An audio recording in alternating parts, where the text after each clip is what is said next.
This news program is proudly brought to you by Smart Start Breakfast Biscuits and Now Biscuits.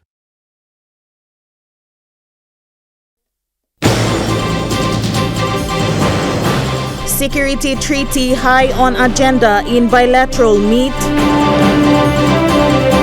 Australian Prime Minister's address to national leaders question. And ward members' election set for 2024.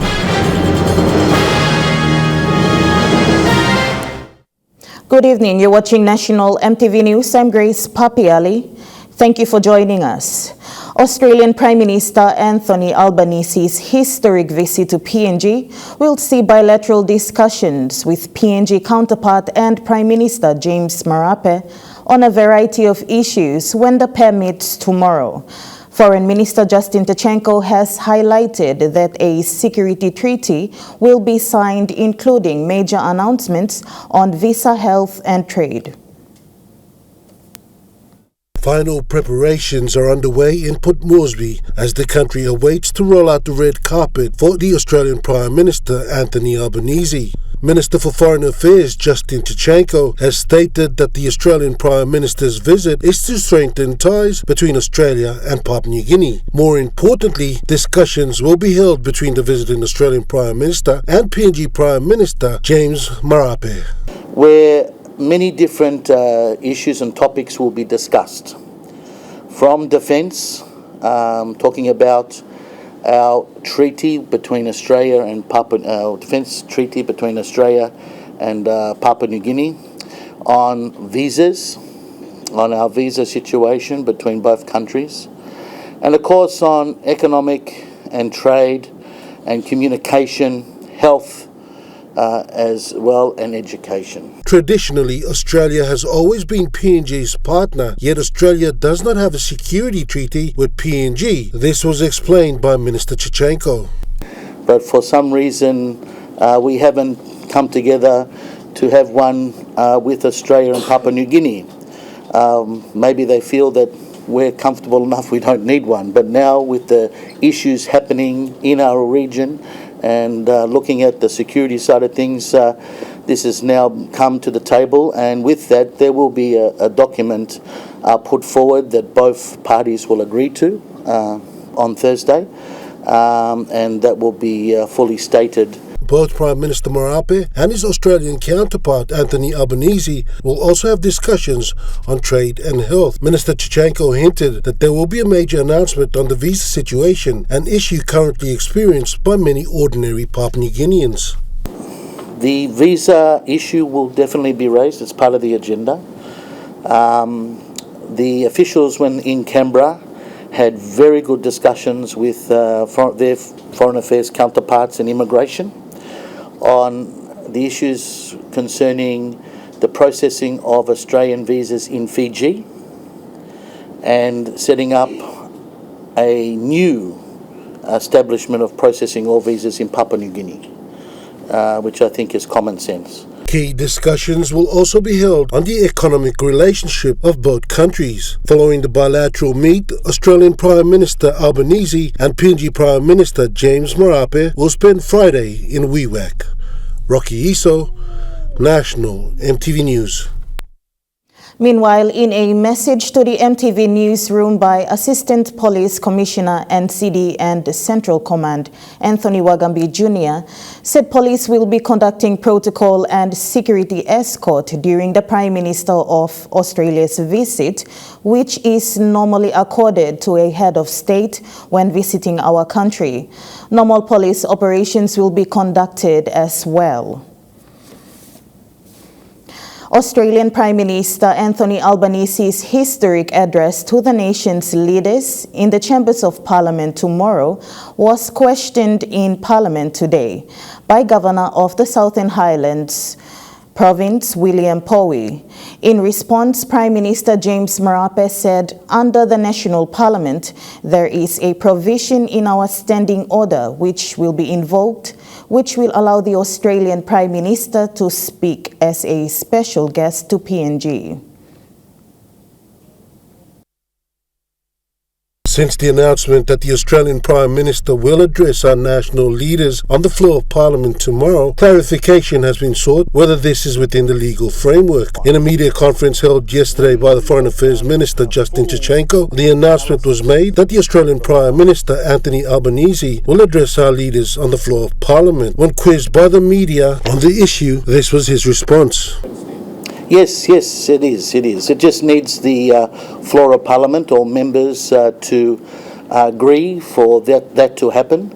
A proper parliamentary process will take place to ensure that the correct process has been approved for the Australian Prime Minister to address Parliament. Yes. In today's Parliament sitting, during questions without notice, Southern Highlands Provincial Governor William Powie raised the question. Mipla harem na lugim lo newspaper today. Prime Minister long Australia by come long Fonde, long PNG. Now we also reading Mosem and by addressing Parliament. And display true or not? One. Number two. President of China shall come, former Prime Minister of Australia shall come, Prime Ministers of Solomon Islands now will not la one Solwara shall come. Since Minister of Parliament Minister will look in Prime Minister of Australia or not have come addressing Parliament, so we said invite him to addressing Parliament. People need long clear lo display. In response, the Prime Minister, James Marape, said the decision to invite his Australian counterpart to speak was not made lightly, but done in respect of the shared history and solid bilateral relationship that the two countries now share as Papua New Guinea heads into its Golden Jubilee in 2025 and seeks ways to live beyond it. Marape alluded to the provision in the standing orders. He's scheduled to come and address our National Parliament at our invitation, or our government's invitation, and with the Speaker's concurrence and clearance by the Clerk of Parliament. There is provision in our standing orders to allow strangers, is defined as stranger, to come into our National Parliament to have an address. We will invoke the provision of the standing orders and allow him to come as a special guest to our country to have an address to our Parliament. Prime Minister Marape also stated that the hosting of the Australian Prime Minister in our Parliament is part of our plan towards our 50th anniversary program that is coming up in 2025. Marape also stated that it is not uncommon for heads of countries or world leaders to be invited to address the visiting country's Parliament. Rocky Iso, National EMTV News. A question without notice was asked by the member for Menyemia, Solan Loifa, regarding the local level government election and the non-payment of ward members throughout the country. Minister Soroy Ewe responded and said the ward members will still be at work till 2024. Foreign Affairs Minister Justin Tshichenko has assured the Parliament House today that the ship rider agreement will be rectified next week and implementation will follow on. Minister Tshichenko made this announcement following the question of the Hiri Koyari MP Keith Idu on the progress of the agreement. Very pleased to announce that the ship riders agreement, through longer negotiation, through our officials, through the Department of Attorney General and the Department of Defence, through their officials, have finally come up with a proper understanding and agreement that will be ratified next week. Tshichenko said the agreement between the two countries is to combat illegal activities happening in PNG waters. He said through this agreement, PNG DF, police, fisheries and many others will be skilled up to guide the borders of the country. It will allow finally for all the illegal fishing, logging, human smuggling and other activities in our waters to be finally looked at and secured and policed. Minister Tshichenko further added that once the agreement is being rectified, implementation must be carried out. But we just don't want that as a document sitting there gathering dust after it's ratified. We want it to be actually implemented physically, where we see our Papua New Guineans on board the US Coast Guard ships monitoring our waters, assisting with legal activities in our region. The Ship Rider Agreement is a cross-border maritime law enforcement operation. It allows for an enforcement official from the Pacific Island like PNG to ride along on the U.S. Coast Guard patrolling within its exclusive economic zones to monitor illegal activities that might happen within the exclusive economic zones. Cynthia Maku, National EMTV News. As there are questions looming regarding the grade 12 selection for the year 2022, Deputy Opposition Leader Douglas Tomuriesa seek clarification to the minister responsible on the floor of Parliament. As the selection list for the grade 12's examination already came out late last year, there were few questions being raised by few parents and students. Deputy Opposition Leader and member for Kiriwina Goodenough, Douglas Tomuriesa seek clarification as to why genuine students are not making it into the tertiary institutions or not being selected according to their first and second choices. Scoring straight A's and B's. And they expected Prime Minister, Mr. Assistant Speaker, they expected to be given their first or second choice. However, Mr. Assistant Speaker, these students who have worked very hard, so as their parents who have worked very hard, have missed out with their first or second choices, have been given their third or fourth choice or given choices that they did not apply for. And parents who want their children to do well and achieve the best they can are wondering what's happening to my child. This was Prime Minister James Marape's response on this question. As a government, people are concerned on high level of dropouts too, not just those who kisim gupla mark, now only know kisim space, but also all Pikini who study Lusim School of grade 12 for the particular issue where we raised, where only scoring mark way up going sad along all schools of first choice blow, but only miss him out. Me like making response also all this little Pikini. You said you feel that you missed out. You can good mark. You have all this school, but you miss out. Different schools got different criteria. A couple of years ago, the online selection system was introduced, and we have one or two occasions of such where a student applicant who felt they were qualified by mark they received to go into certain universities or missed out, and they were placed elsewhere to the second or third choice. There was an indication of a review in the process to find out why this glitch is taking place. I will assure the Deputy Opposition Leader this is a genuine concern. We have a look at this. Prime Minister further added that there were some reviews that have been carried out on the online selection platform. Samantha Solomon, National EMTV News. National EMTV News continues after the break. Stay with us.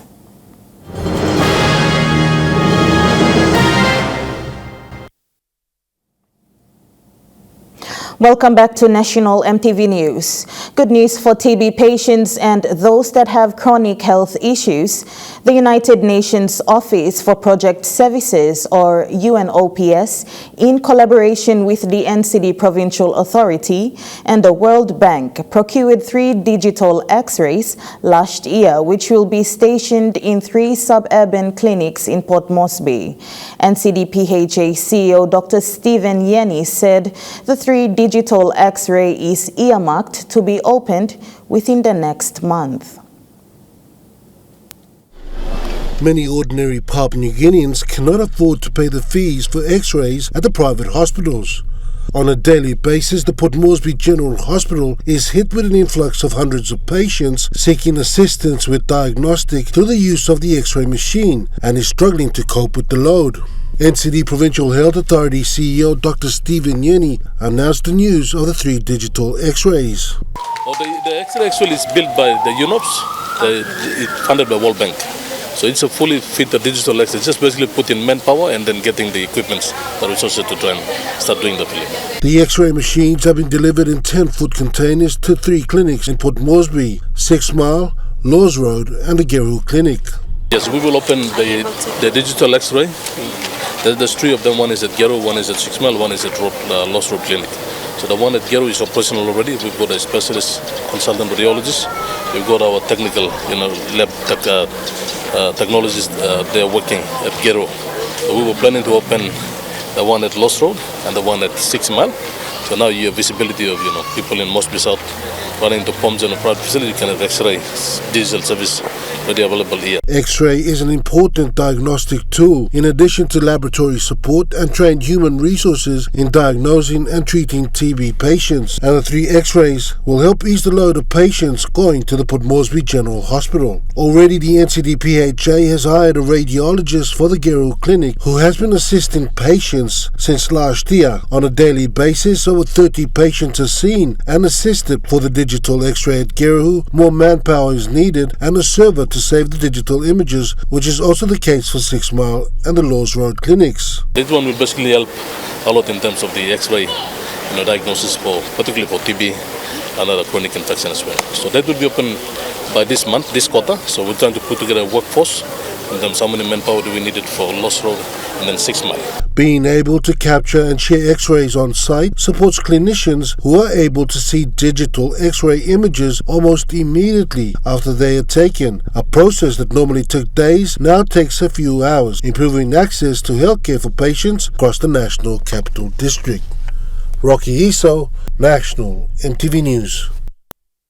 Police Commissioner David Manning has addressed his executive team and senior officers of the Royal Papua New Guinea Constabulary on his intent on law and order in 2023. Commissioner Manning said this year will be a year of change and that change will first start with the Royal Papua New Guinea Constabulary. Mr. Manning told his executive team that 2023 will be dedicated to strengthening law and order throughout the country.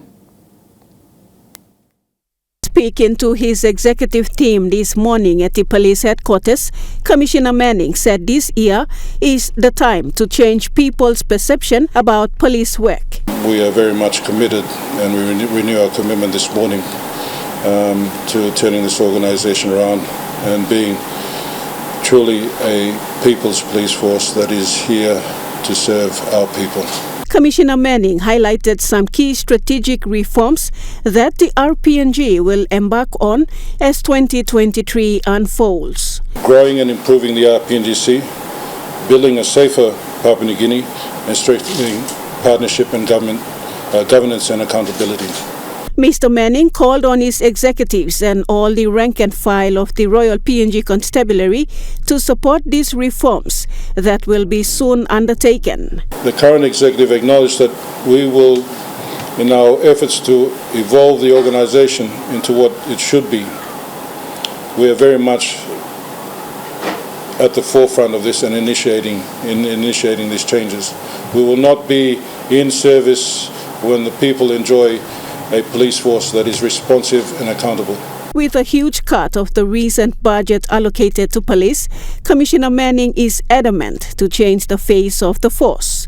He appealed to every Papua New Guinean to be part of this change as police presence will be visible in all communities, districts and provinces. With this reform soon to be in effect, the Police Act will also be reviewed. It is understood all provincial police commanders will be in Port Moresby to attend a week-long workshop beginning next week. Lindy Suharupa, National MTV News. Meanwhile, one of the priority focus areas of the Royal Papua New Guinea Constabulary will be to increase the probationary constable members to 500. The constabulary will be revamping and modernizing their recruitment training curriculum. These announcements were made today by Police Commissioner David Manning. According to Mr. Manning, there will be changes in the way recruitment is done and how training curriculum is conducted. Commission officers will also be increased to 60, and the constabulary will now expand on the use of force option available to frontline police, such as batons, handcuffs, and ammunition. Amongst these, the constabulary will also enhance its prosecutions with better practices and training on evidence gathering and investigations. Apart from that, the constabulary will also focus on improving the livelihood of its members. We will evolve the accommodation policy to encourage good performance, esprit de corps, and to reflect a reasonable fiscal constraint. Examine potential links with loyalty incentives and the use of superannuation savings. This is consistent with the Prime Minister's intent on his golden handshake policy. The RPNGC will be introducing and operating a new modern recruitment method moving forward, as Commissioner Manning further elaborates. Develop and commence implementation of a rolling infrastructure maintenance and development program while utilizing strategic partnerships, including police accommodation. And of course, refleeting 150 new vehicles, which will improve the police image and significantly improve financial efficiency. Lindy Suharupa, National EMTV News. Assistant Police Commissioner Joanne Clarkson has thanked the people of Papua New Guinea for a quiet, festive period right throughout the country. She made special mention to the people of Hela for a quiet and peaceful festive season and for hosting the peace reconciliation ceremony. We had one of the quietest Christmases and New Year's for quite a while. And so I think that was an indication of our people owning and making a decision and making a choice on celebrating the Christmas and New Year period in the true spirit of what the season is about. I must also thank all our divisional commanders and their respective PPCs for the proactive work that they did leading up to the Christmas and New Year operations for the constabulary. NCD Metropolitan Commander Chief Inspector Silva Sika has instructed his officers to clear out the street vendors in and around the city starting this week. Chief Inspector Sika said awareness was carried out last week and vendors who disobey police directives will be charged accordingly. Divinewood University journalism student Edson Kuso reports. Police in NCD have already begun removing street vendors around the Boroko and Gordens areas and will move on to other parts of the city. Chief Inspector Sika said police will continue to carry out awareness throughout the city and vendors who do not comply will be arrested and charged. He said vendors have been told not to do their business on the streets and especially around the bus stops. He said vendors who are arrested more than once will be profiled and sent back to their respective provinces. Chief Inspector Sika said there are designated areas marked for vendors to conduct their businesses, hence they must use those market areas. He further appealed to the residents in the capital to take responsibility of the cleanliness of the city and not to continue with the irresponsible mentality. Edson Kuso, National EMTV News. And now we take a look at the Nest Fund market report. The Kina closed unchanged at $0.2840 in the interbank market. At Bank South Pacific, Yokina was buying $0.2765 $0.3978 Australian dollars, $0.2501 euro, and 36.10 Japanese yen.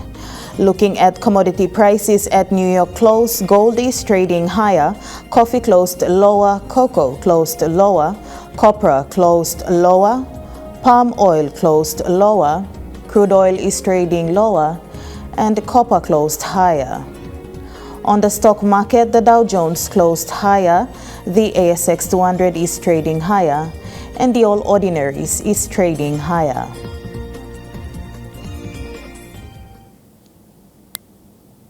National EMTV News continues after the break. Stay with us.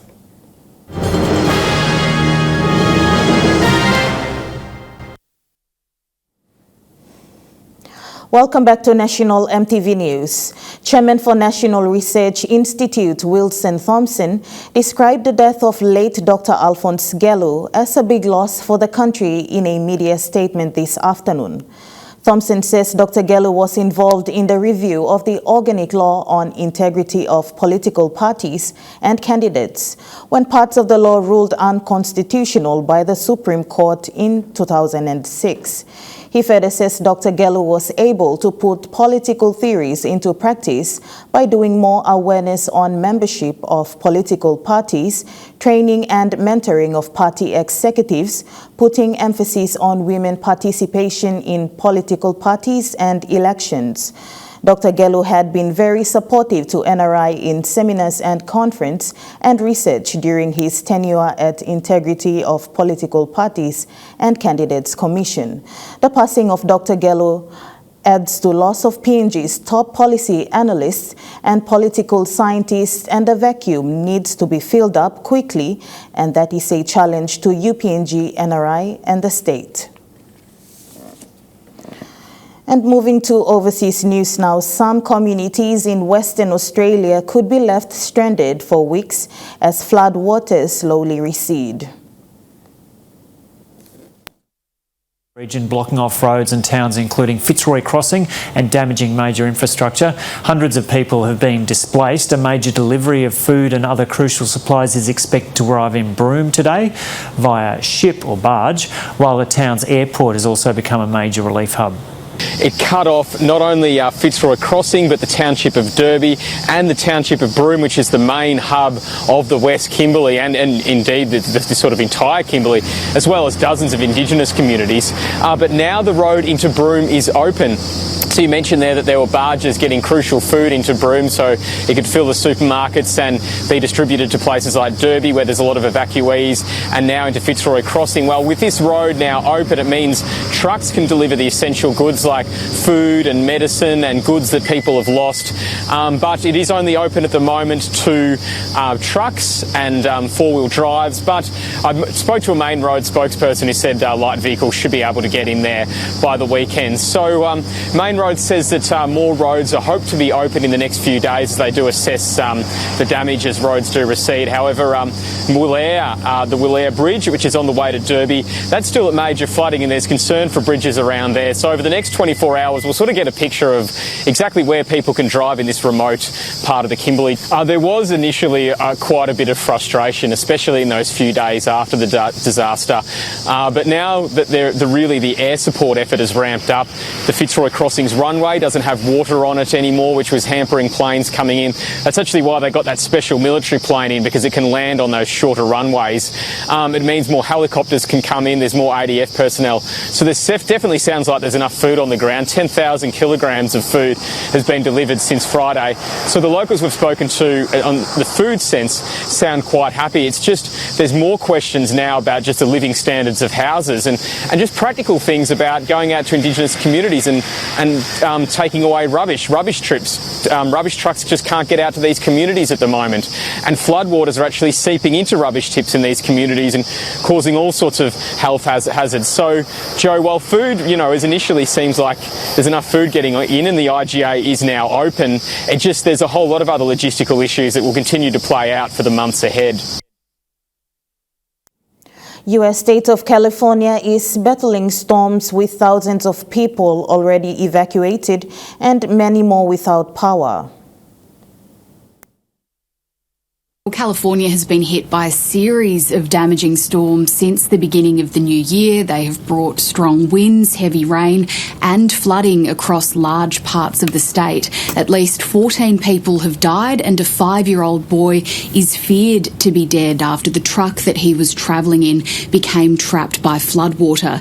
Tens of thousands of people have now been urged to leave their homes. That includes the entire community of Montecito, a community near Santa Barbara. It is known for being very popular with celebrities. Its residents include Oprah Winfrey and Prince Harry. Now, he has been travelling recently to promote his new book, and it's not clear whether or not his family is with him. But another resident is Ellen Ellen DeGeneres. She has posted a video on her social media account saying that her home is on higher ground, so she says that she's been told to shelter in place. But she references the fact that it has been exactly 5 years since that very same area was hit by deadly mudslides. This is crazy. On the 5-year anniversary, we are having unprecedented rain. This creek next to our house never flows, ever. Probably about 9 feet up, and it's going to go another 2 feet up. We have horses ready to evacuate.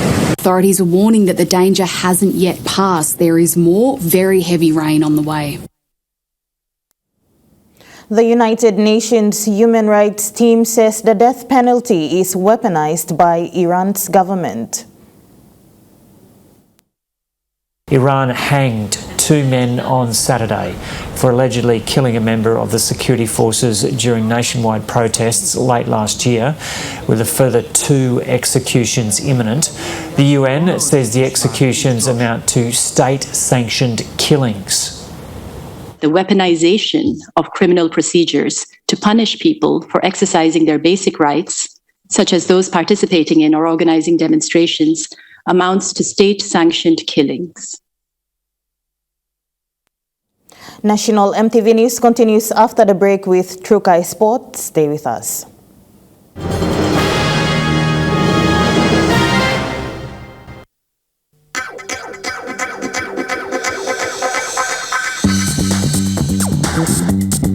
Trukai Sports.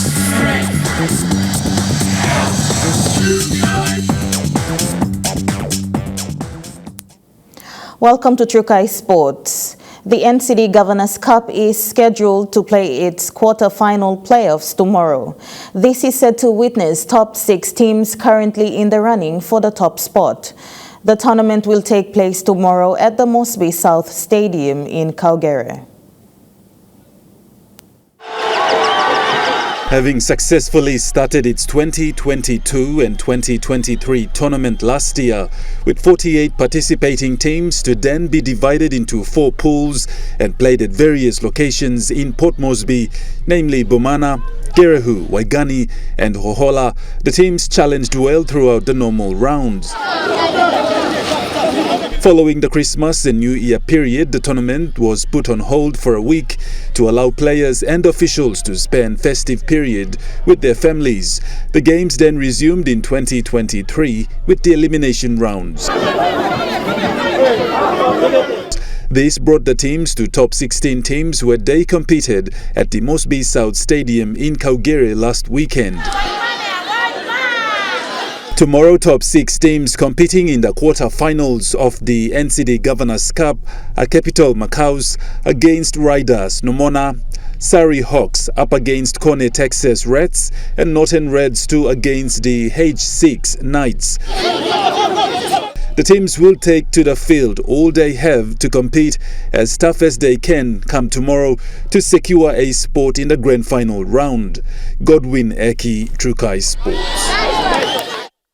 Having played rugby league all his life to playing the school's boys tournament to other top-tier games in the country, coach for Kombuko Crusher Raymond Michael says he is hoping that one day he could become a coach for the women's National Rugby League team.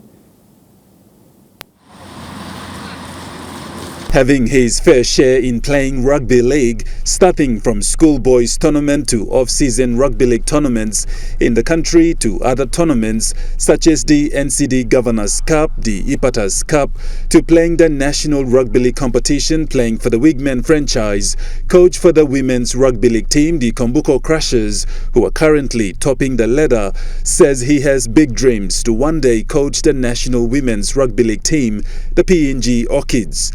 Rugby player, nieta one of 5 Santa na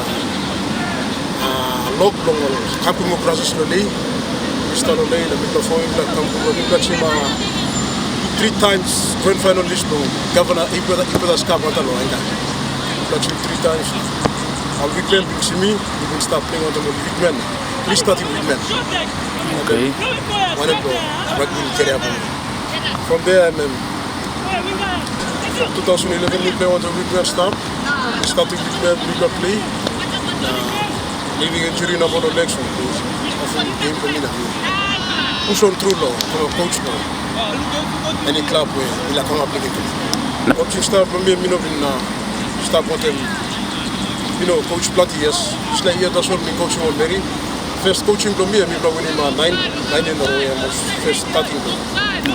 9 straight. Now we move on through law. Michael, who is now the coach of a women's team, has been training the team for their participation in the Hohola off-season games, where they have won 9 consecutive games undefeated. He said having coached not only the women's team but other suburban league teams as well in Port Moresby, he believes he has what it takes to go even further into coaching other national teams if and when the opportunity is given. Bring more come up, we train more lad. So any team we can coach. So we can confident in coaching anything. Yeah, and plenty girls on play what they or play what they play no kids and treat like girls now play what they so and we coaching all. He added that while the team is preparing to compete in the curtain raiser match in the NCD Governors Cup, it has been a great privilege to train international players that have represented PNG in various tournaments. Meanwhile, Michael says coaching teams is something he will want to pursue moving forward and hopes to one day train the national women's rugby league team in the future. Godwin Eki, Trukai Sports. Trukai Sports continues after the break. Stay with us.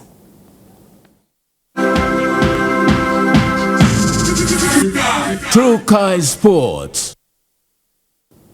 Welcome back to Trukai Sports. A team competing in the NCD Governors Cup, the Garden Hill Eagles, is aiming to book a spot in the quarterfinals of the tournament. The team comprises mostly of youths from the Garden Hills community and is coached by a vibrant team leader, Gilbert Lamech. The Garden Hill Eagles initially joined the rugby league fraternity in 1997. Since then, up to 2014, the team has been vying in the Hohola off-season competition. In 2015, the Eagles entered the NCD Governors Cup competition, to which they claimed the premiership during that year. Garden Hill Eagles coach Gilbert Lamech recalled the journey the team went through leading up to this year's competition. 2015, first player we actually take part in the Governors Cup. When 2015 we take part, we even winning cup lo first player belum lo kami take part lo Governors Cup. Okay, after this 2015 2016 kamanta pokota mi take part na lo tournament mi come always mi come lo finals na mi lo lose come. Lamech also emphasized on the Eagles' performance throughout the 2022 NCD Governors Cup competition. Even got some incident lo first game all boys been playing na me talking all boys so me when incident come up, you need to straight him now. You may play rugby now. So far, boys will play good. You may win him nabla tubla pool games no plan na. Aste me play title pool, so me play him qualifying match aste na me play win. So now me play top 16 match and me play top 16 match from play. The Garden Hill Eagles is a self-sponsored team that mostly aims at uniting youths within the Garden Hill community. Lamech also stressed that his coaching staff are aiming at offering exposure for their raw talents who are participating in the team through the Governors Cup tournament. The Eagles have succeeded in their pool draws and have advanced to the elimination finals in the face-off of the top 16 teams in the NCD Governors Cup tournament 2022. Lisa Puni, Trukai Sports. Ahead of the NCD Governors Cup Grand Final, the Kombuko Crushers, who will be facing the Malays under the Women's Curtain Racer Challenge, have been conducting their training session at the Murray Barracks Rugby Field in Port Moresby. The Crushers have to their advantage 3 experienced national women reps in the likes of Joanne Kuman, Glenda Goro and Lency Lucky. During their training session yesterday, EMTV's Trukai Sports team visited the vicinity to get an update on their team's preparations. The Kombuko Crushers mostly consist of players who compete in the Hohola off-season tournament in the women's division under the club White House Sisters. The White House Sisters made 9 straight wins and are currently topping the women's ladder. White House Sisters. People working 9 in a row, straight win all of the set. So people got confident of them. It's like game 2 and people winning the game. Thank you. Governor Powers Bokoblo. Bring it like game come alive now, making me play our match. Their training routine involves 30 minutes of body warm-ups and 30 minutes of high-powered ball drills. They have also tapped into brushing their minor areas of improvement, especially their defensive structure and ball handling. People come finish the training week or so. I think tomorrow also I think grand final one time, but also people play grand final.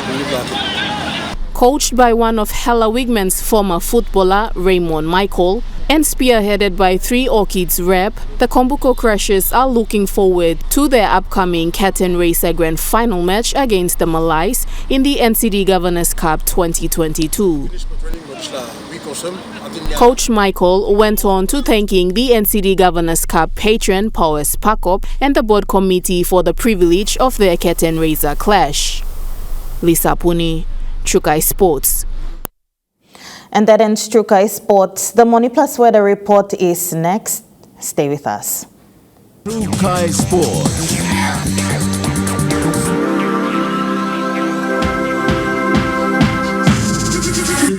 Chukai Sports. This weather update is proudly brought to you by Money Plus. With you always.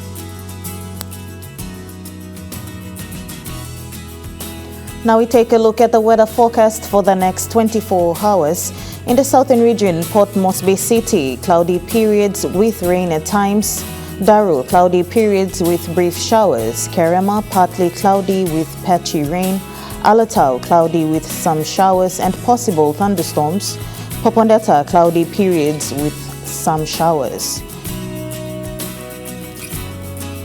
In Momase region, Lay City, cloudy periods with few showers. Medang, brief overnight showers. Wewak and Vanimo, few showers, then partly cloudy. In the New Guinea Islands region, Lorengau and Kavieng, partly cloudy. Kokopo and Rabaul, possible overnight brief showers. Kimbe and Buka, partly cloudy with few showers. In the Highlands region, all centers, partly cloudy with possible patchy rain, then morning fog.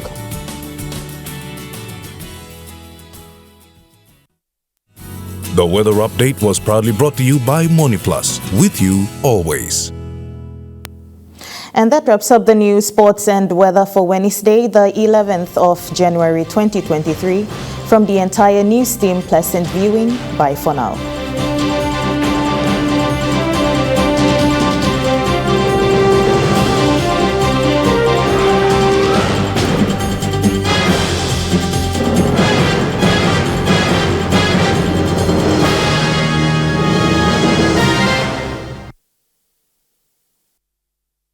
This news program was proudly brought to you by Smart Start Breakfast Biscuits and Gold Nuggets.